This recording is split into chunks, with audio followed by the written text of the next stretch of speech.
It was a brutal day for banking stocks after Britain's bombshell vote to leave the EU. The top 5 British lenders saw an average 13% fall in the share price, with Barclays suffering its worst ever loss. And there were drops of between 12 to 14% at 3 top wealth managers, including Schroders. And it could have a lasting impact. 2.2 million people work in Britain's financial industry. What is going to move out? Will things go to Frankfurt or Paris, or will they actually move to New York, which has the ability and the sort of framework around it to really deal with a number of things that London does?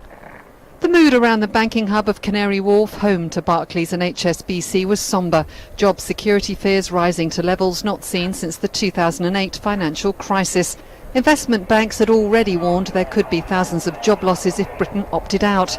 And the ECB had signalled it could force euro trading out of London, the world's largest foreign exchange market. Outrageous. I think it's terrible. I think worst day in British history for like 50 years. Horrendous, absolutely horrendous. I think. Well, absolute disaster. I just can't believe it's happened and that people have been so badly misled. But some have sought to play down the fears, saying banks had made contingency plans and were well used to coping with a crisis. We're fast moving towards a point where, a handful of US banks will have complete hegemony in investment banking. So the Brexit vote might accelerate a number of trends which are already in place, but a vote to remain equally would not have turned that situation around.